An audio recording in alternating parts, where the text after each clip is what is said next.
ఎంతో పొగుడుతూ కూడా వెనకకు లాగడానికి కొన్ని పార్టీలు లేదా కొన్ని దేశాలు చూస్తున్నాయి, మేము నీతో పాటు ఉన్నామని చెప్తున్నాయి, కానీ వెనక్కి లాగడానికి చూస్తున్నాయి. సరే, అవన్నీ రోజువారీ రాజకీయం అనుకోండి.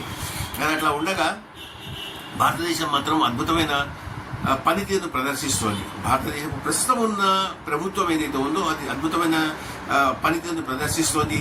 దానికి ఎంతగానో సహకరిస్తున్నారు మెజారిటీ భారతదేశ వాసులు.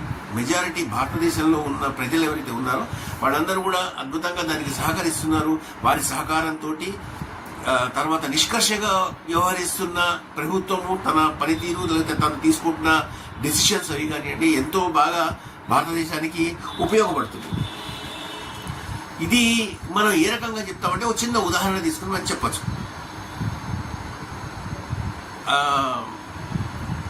వీసా కార్డు ప్రపంచవ్యాప్తంగా లావాదేవీలని విపరీతంగా జరిపేది అందరూ కూడా వీసా కార్డుని తీసుకొని, వీసా కార్డుకి దగ్గరలో వేరే కార్డు కానీ వేరే ఇంకొక సాధన ఏది ఇన్స్ట్రుమెంట్ ఏదీ లేదు. అది ఉందల్లా మెయిన్ వీసా కార్డు. వీసా కార్డుని తప్పించి వేరే ఇంకా ఏది కూడా దానికి దగ్గరలో ఏది లేదు. రోజువారీ లావాదేవీలలో కూడా వీసా కార్డుని ఉపయోగిస్తున్నారు. చాలా అద్భుతమైన పనితీరు ప్రదర్శిస్తున్నారు. దానిని బీట్ చేసే పరిస్థితికి భారతదేశపు యూపీఐ వెళ్తుంది. భారతదేశంలో ఇప్పుడు మనం సోకాల్డ్ గూగుల్ పే కానివ్వండి, లేకపోతే ఫోన్పే కానివ్వండి, ఇంకొకటి అమెజాన్ రకరకాలుగా ఉన్నాయి పేస్, లేదా యూపీఐ అని చెప్పేసి భీమ్ రకరకాలు ఉన్నాయి కదండి.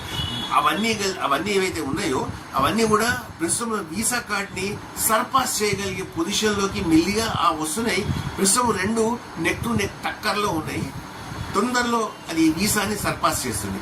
దీనికి ఏంటి రీజన్ అంటే నిబద్ధతతో పనిచేస్తున్న ప్రభుత్వము, నిబద్ధతతో పాటు ఎంతో ఏకాగ్రత, లేకపోతే ఎంతో మామూలుగా క్యాజువల్గా 5 రూపాయలు 10 రూపాయలు లెక్కించి మొదలుపెడితే వేలల్లో దాకా మొత్తం అంతా దాన్ని ఉపయోగిస్తుంది భారతదేశ ప్రజలు, మీరు నేను లాంటి వాళ్ళ మాత్రమే. దీనివల్లనే యూపీఐ అనేది జరుగుతుంది. ఇది ఒక చిన్న ఉదాహరణ. ఇటువంటివి ఎన్నో మనం చెప్పొచ్చు. ప్రస్తుతం దీన్ని ఉదాహరణగా మాత్రం మనం చెప్పుకుందాము. అయితే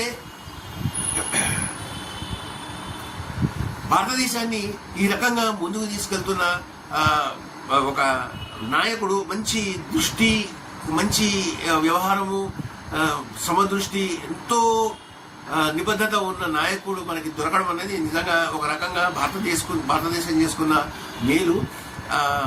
దాన్ని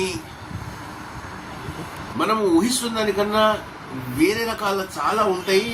రాజకీయాల్లో ఏవైతే సమీకరణాలు ఏవైతే ఉంటాయో అవి చాలా రకాలుగా ఉంటాయి. మనం ఊహిస్తున్నవి అయితే కొన్ని రకాలే ఉంటాయి. సోషల్ మీడియా కానివ్వండి, ఎలక్ట్రానిక్ మీడియా కానివ్వండి, ఇంకొక మీడియా ఏదైనా కానివ్వండి, ఆ మీడియాస్ అన్ని అయితే ఊహించి చెప్తుంటాయో యాక్చువల్గా వాటికి పూర్తి వ్యతిరేకంగా కాంట్రాస్ట్లో అక్కడ రాజకీయం జరుగుతూ ఉంటుంది.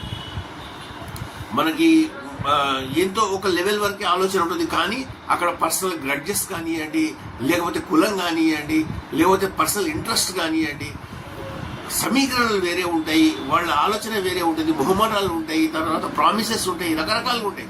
వాటన్నిటినీ వాళ్ళు క్రోడీకరించి చూసుకొని అప్పుడు అక్కడ రాజకీయం చేస్తారు. మనకి మామూలుగా అయితే ఆ రకమైన అదే మనకు అందదు ఆ రాజకీయం కూడా. ఎగ్జాంపుల్కి ట్రంప్ మధ్యలో, తర్వాత ఎలాన్ మస్క్లో జరుగుతున్న ప్రస్తుతం యుద్ధం ఏదైతే ఉందో అది మనం గమనిద్దాము. ఎంత చిన్న విషయంగా అని మనం అనుకుంటాము, కానీ ఆ ఇంపాక్ట్ ఏదైతే ఉందో ఎలాన్ మస్క్ మీద చాలా పెద్దగా పడుతుంది. అఫ్కోర్స్ ఇప్పుడు అతనికి 20 బిలియన్స్ దాకా అతని స్టేక్ పడిపోయింది, అదో పెద్ద దెబ్బ.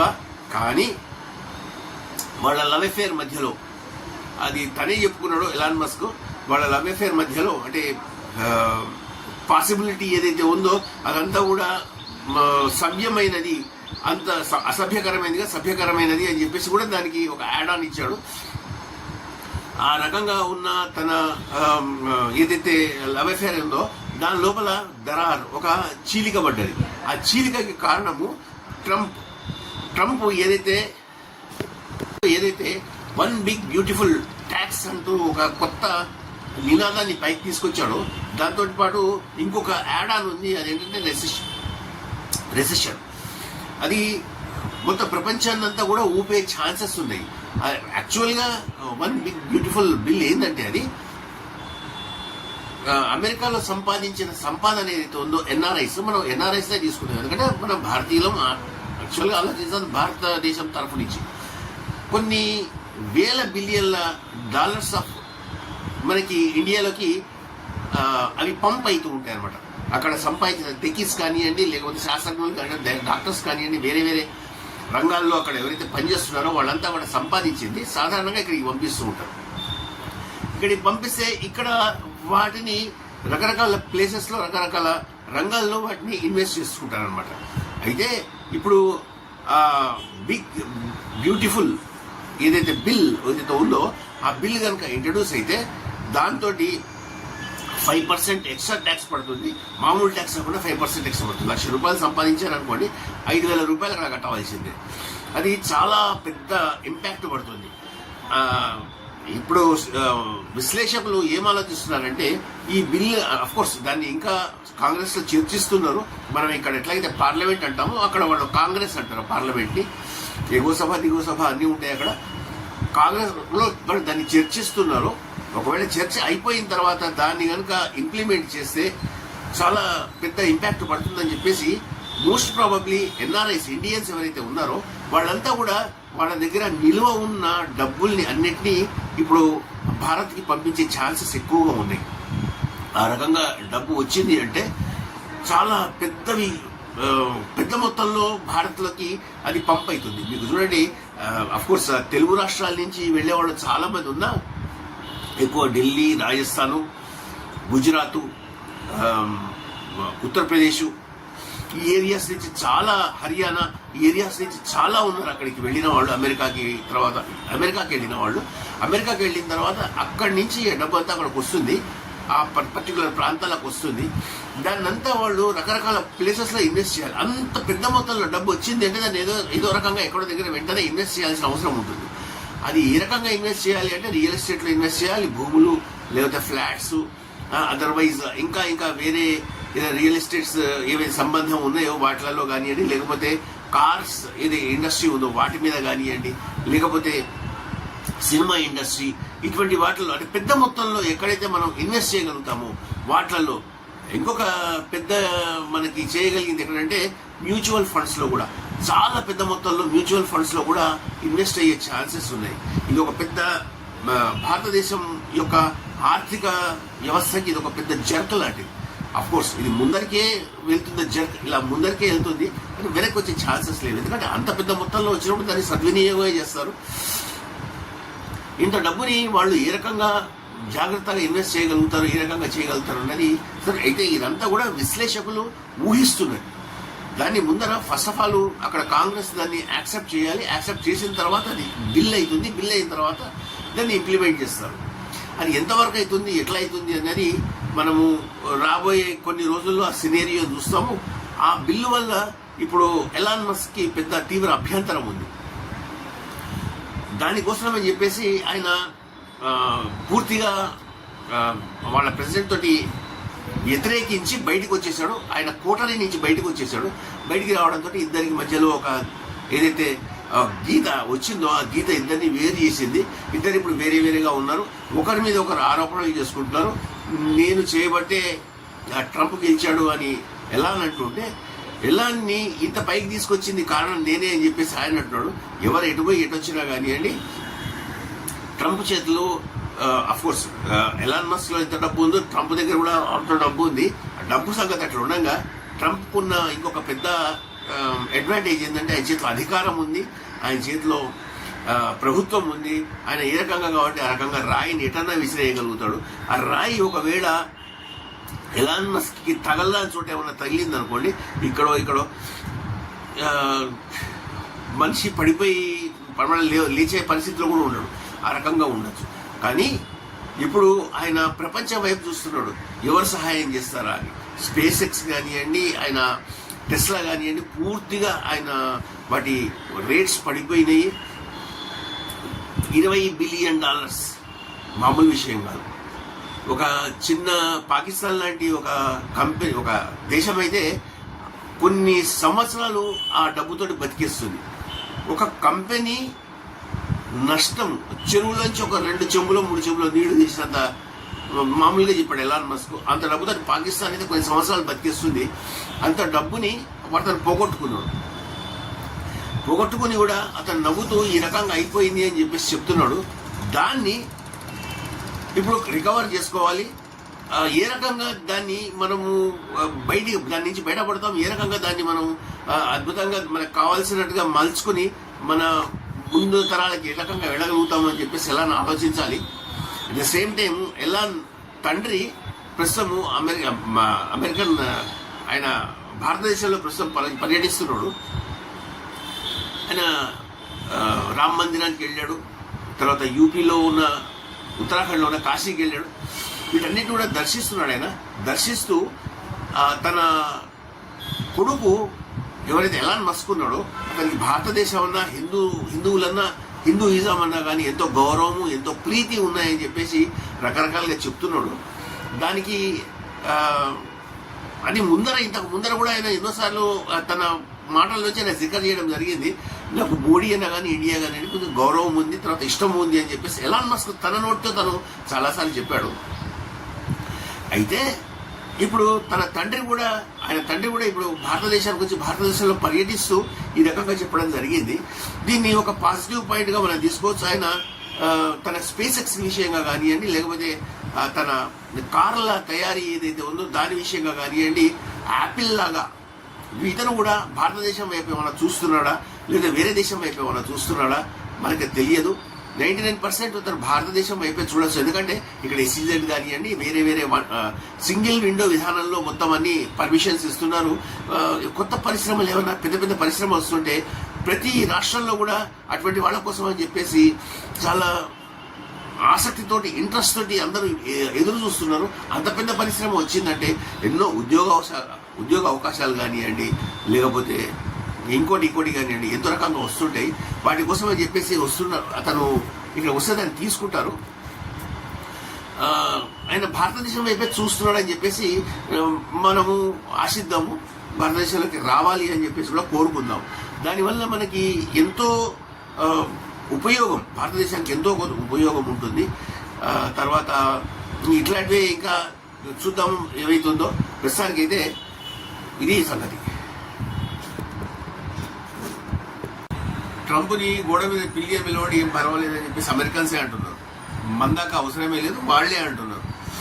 అతను ఇవాళ ఏదైతే మాట చెప్తాడో ఆ మాట మీద రేపు పొద్దున నిల్చుంటాడా లేదా, అతని భార్య పిల్లలకే నమ్మకం లేదు, అతని పౌరులకే నమ్మకం లేదు. మనకి ఎట్లా నమ్మకం ఉంటుంది?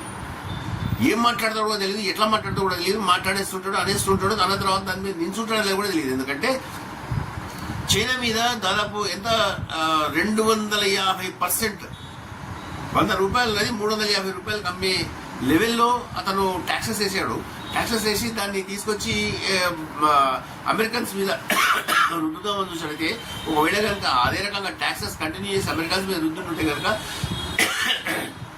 ఖచ్చితంగా 5-6 నెలల్లో రెసిషన్ వచ్చి ఉండేది అక్కడ. ఎందుకంటే అమెరికాలో ఉన్న ప్రతి వస్తువు వాళ్ళ కర్మగాలి ఉన్నది కానీ, లేకపోతే అక్కడ కూరగాయలు కూడా అమెరికన్స్ చైనీస్ అమ్మి ఉండేవాళ్ళు. అంత లెవెల్లో వాళ్ళు చైనా మీద ఆధారపడి ఉన్నారు. అటువంటి లెవెల్లో ఉన్న అమెరికా 250% ట్యాక్సెస్ వేస్తే ఏ రకంగా అక్కడ జనాలు భరించగలుగుతారు? అందరూ మధ్యతరగతి చిన్న తరగతి వాళ్ళే ఉంటారు. ఆ ట్యాక్సెస్ అంట తీసుకొచ్చి ఏవైతే పైసలు మిగులుతాయో ఆ పైసలన్నింటినీ తీసుకొచ్చి తన ట్యాక్స్ ఏవైతే ట్యాక్సెస్ అక్కడ హై లెవెల్లో ఉంటాయి ట్యాక్సెస్, ఆ ట్యాక్సెస్ అన్నింటినీ తగ్గించడానికి కోసం అని చెప్పేసి ఉపయోగిస్తానని చెప్పేసి అన్నాడు. అసలు యాక్చువల్గా ఈ ట్యాక్సెస్ అన్నీ అక్కడ మధ్యతరగతి మీదే పడతాయి. మధ్యతరగతి మీద, ఎందుకంటే పై తరగతి ఏవైతే ఉందో వాళ్ళకి ఇటువంటి ట్యాక్సులు కట్టడం పెద్ద కష్టమేం కాదు, టకటగా పే చేసుకుంటే వెళ్ళిపోతారు. జేబుకు చిల్లుపడేది మాత్రం మధ్యతరగతి. కింది తరగతి వాళ్ళకి ఏముందండి, వాళ్ళకి అంత పెద్ద ఫరకేం పడదు. వాళ్ళకి ఉన్నా లేకపోయినా వాళ్ళ లెవెల్లో ఏదో తీసుకుంటారో అయిపోతుంది. వాళ్ళ అంత లెవెల్లో వాళ్ళకి పేమెంట్స్ ఏవైతే ఉండవు. మధ్యతరగతికి దెబ్బ తగులుతుంది. మధ్యతరగతి మెజారిటీ జనాలందరూ కూడా మధ్యతరగతి. అక్కడ ఆ మధ్యతరగతి దెబ్బ తగులుతుంది. ఒక మధ్యతరగతి జేబుల్లోంచి డబ్బులు తీసేసి మళ్ళీ మధ్యతరగతికి ఇస్తాను అంటే ఏ రకంగా అది సాధ్యమవుతుంది? అది waste of time, waste of energy. అది ఒక రకమైన పిచ్చి ఆలోచన. ఆ లెవెల్లో ఆలోచించిన తర్వాత దాన్ని ఏమైనా ఇంప్లిమెంట్ చేశాడా? మళ్ళీ పోయి చైనాతో జతగట్టి 10% దించాడు ట్యాక్సులు. చైనా కూడా అమెరికా మీద దాదాపు 150% ట్యాక్స్ వేసింది. ఆ ట్యాక్సెస్ని కూడా చైనా కూడా దించేసింది. వాళ్ళు కూడా 10% దాకా తీసుకొచ్చారు. తీసుకొచ్చేసి ఇప్పుడు ఏంటి, అమెరికాని చైనా ఆహ్వానించింది, మా దేశానికి రండి, వచ్చి మా దేశంలో పర్యటించండి అని చెప్పేసి. పర్యటించంటే ట్రంప్ దాన్ని యాక్సెప్ట్ చేశాడు. యాక్సెప్ట్ చేసి మేము తప్పకుండా మీ దేశానికి వస్తాం, మీ దేశంలో పర్యటిస్తాను అని చెప్పేసి అనడం జరిగింది.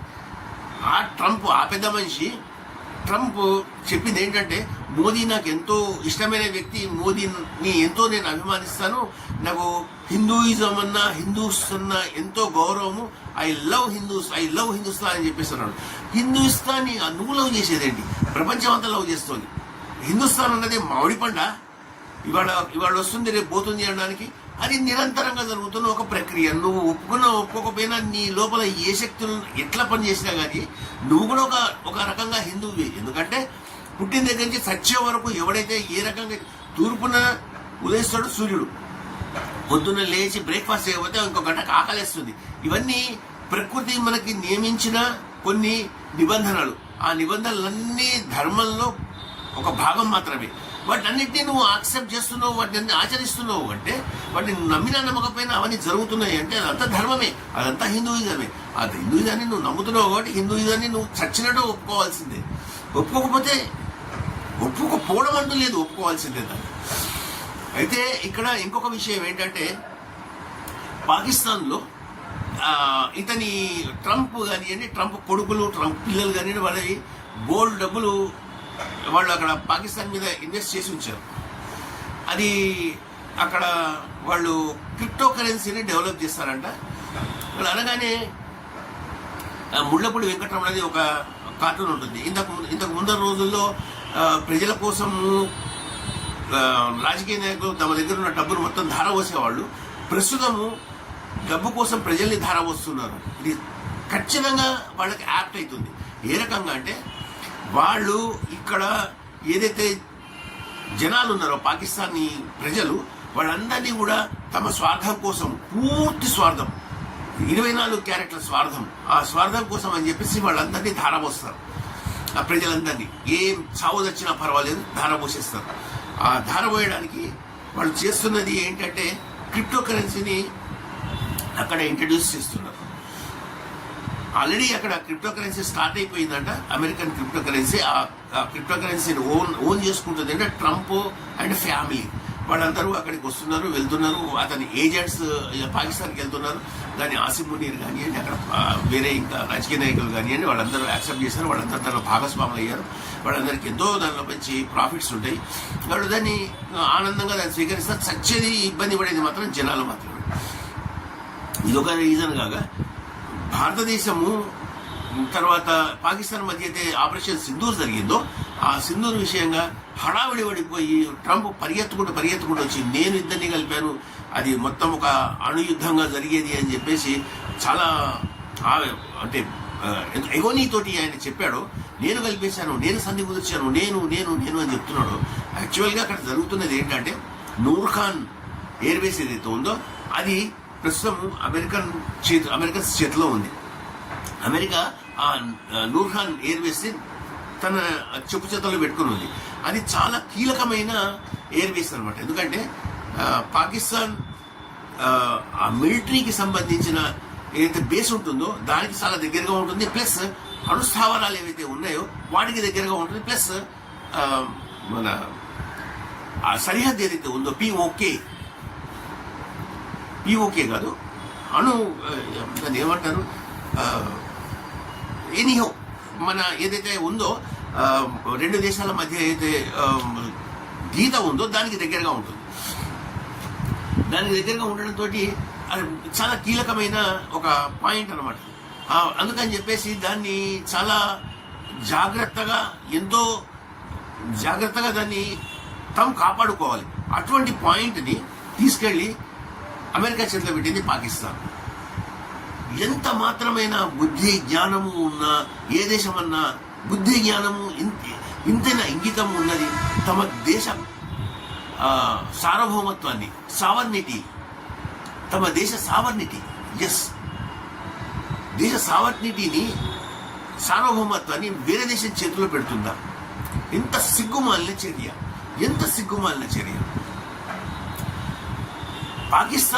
పాకిస్తాన్ అని చెప్పుకోవడానికి ఇంకా వాళ్ళకి ఏం అధికారం ఉంది? ఏమి వాళ్ళ దగ్గర ఒక ప్రూఫ్ ఉంది? వాళ్ళ దేశపు ఒక తలమానికమైన ఒక ఎయిర్ బేస్ని తీసుకెళ్ళి అమెరికా చేతిలో పెట్టి అమెరికా ఇచ్చే ఆ బిస్కెట్స్ ఏవైతే వాటి కోసం అని చెప్పేసి చేతులు దాచి అమెరికా ముందు నిల్చుందో, ఇంకా వాళ్ళకి ఏం కావాలి? ఇక ఏముంటుంది? ఇది మేజర్ థింగ్ మనకి. అమెరికా నేను మధ్యలోకి వచ్చి నేను కాపాడాను, నేను ప్రపంచాన్ని రక్షించాను, నేను ఇది అని చెప్పేసి చెప్పడం కారణం ఇది. ఆ నూర్ ఖాన్ మీద ఎక్కడైతే బాంబింగ్ జరుగుతుందో, ఎక్కడ నూర్ ఖాన్ సర్వనాశనం అవుతుందో, వాళ్ళు పెట్టిన అక్కడ పెట్టుబడి మొత్తం అంతా పోతుంది అని చెప్పేసి వాళ్ళ భయం. వాళ్ళకి ఏంటంటే ఇరాన్ మీద రేపు పొద్దున దాడి అంటూ జరిగితే క్రూషియల్ వే ఏదైతే ఉందో అది కేవలం పాకిస్తాన్ మాత్రమే అవుతుంది. ఎందుకంటే ఆఫ్ఘనిస్తాన్ అన్నది వాళ్ళకి లెక్కలోకి రాదు. ఆఫ్ఘనిస్తాన్ వాళ్ళని దగ్గరికి రానియదు. 21లో మొన్ననే కదా అక్కడి నుంచి ఎక్కడున్న బట్టలు, ఎక్కడున్న తుపాకులు, ఎక్కడున్న వాళ్ళ ఎక్విప్మెంట్ మొత్తం అంతా ఎక్కడక్కడ వదిలేసి పారిపోయి వెళ్ళిపోయారు అమెరికన్స్. ఆఫ్ఘనిస్తాన్ దగ్గర ఉన్న పెద్ద ఇంకొక విషయం ఏంటంటే వాళ్ళు ఎప్పుడూ వార్ మోడ్లోనే ఉంటారు. 24/365 24 గంటలు 365 రోజులు ఎప్పుడూ వార్ మోడ్లో ఉండడానికి, ప్రేమించుకోవడం కానివ్వండి, లేకపోతే ఇష్టంగా కబుర్లు చెప్పుకోవడం, సినిమా చూడడం, ఇటువంటి వేరే వేరే ధ్యాస ఏది ఉండదు. ఎప్పుడు వార్ మోడ్లో ఉంటారు. గుర్రాన్ని కనుక ఇట్లా కట్టి ఎట్లాగైతే గుర్రాన్ని నడిపిస్తారు ఆ రకంగా ఎప్పుడు వార్ వార్ వార్, యుద్ధం యుద్ధం యుద్ధం. వాళ్ళని గెలవడం అనేది సాధ్యం కాదు. రష్యా ఓడిపోయింది, అమెరికా ఓడిపోయింది.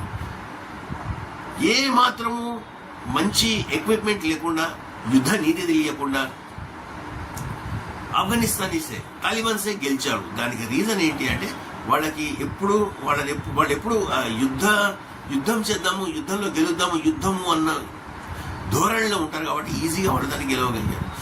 ఇది ఒక మేజర్ రీజన్ అన్నమాట. అయితే ఇది ఎందుకు చెప్పడం జరిగిందంటే పాకిస్తాన్ నుంచి మాత్రమే వాళ్ళు ఇరాన్లో గెలగలుగుతారు. ఆఫ్ఘనిస్తాన్ని వాళ్ళు టచ్ చేయలేరు. ఇరాన్కి సరిహద్దుగా ఉండేది ఆఫ్ఘనిస్తాను, పాకిస్తాన్ రెండు మాత్రమే ఇటు నుంచి. అందుకని చెప్పేసి వాళ్ళు వెళ్తే పాకిస్తాన్ నుంచి వెళ్ళాలి తప్పించి ఆఫ్ఘనిస్తాన్ నుంచి వెళ్ళడానికి వాళ్ళకి ఎంత మాత్రము జాగా లేదు. దానికోసం అని చెప్పేసి పాకిస్తాన్ని దువ్వుతూ ఉన్నారు. దాదాపు $4 బిలియన్ వాళ్ళు ఏవైతే F-16s తర్వాత వేరే ఏవైతే ఇచ్చారో వాళ్ళ ఎక్విప్మెంట్, వాటన్నిటినీ శుద్ధి చేయడానికి, వాటన్నిటినీ రిపేర్ చేయడానికి, వాటిని రీమోడల్ చేయడానికి వాళ్ళకి పాకిస్తాన్కి అమెరికా డబ్బులు ఇవ్వడం జరిగింది. ఎట్ ద సేమ్ టైము తన జేబు సంస్థ అయిన IMF నుంచి కూడా బోర్డు డబ్బులు ఇప్పించగలిగింది. దాదాపు $400 బిలియన్ దాకా దాన్ని ఇప్పించడం జరిగిందట. ఇంత పెద్ద మొత్తంలో వాళ్ళకి ఇప్పించారు అంటే తప్పకుండా ఆసిమ్ మునీర్ది కానివ్వండి, లేకపోతే ఇంకో జర్దానిది కానివ్వండి, వర్ధనం కానివ్వండి, అమెరికాలో కానివ్వండి, లేకపోతే యూరోప్ కంట్రీస్లో కానివ్వండి, వాళ్ళ స్వంత పిజ్జా చైన్స్, ఫుడ్ చైన్స్ తప్పకుండా ఇంకొక నెల 15 రోజులు ఖచ్చితంగా వస్తాయి. దానికి పెద్ద ఆలోచించాల్సిన అవసరం లేదు. అక్కడ ఉండే జనాల నోట్లో కానివ్వండి, జనాల నోట్లో వచ్చేది ఠేంగా మాత్రమే. అక్కడ వాళ్ళు ఏమీ దాని నుంచి పొందలేరు. కావాలి అంటే వాళ్ళు పొందగలిగేది ఏంటంటే ట్యాక్సెస్. వాళ్ళ నెత్తి మీద కరెంటు బిల్స్, ట్యాక్స్ ఇవి మాత్రం బాగా వస్తాయి.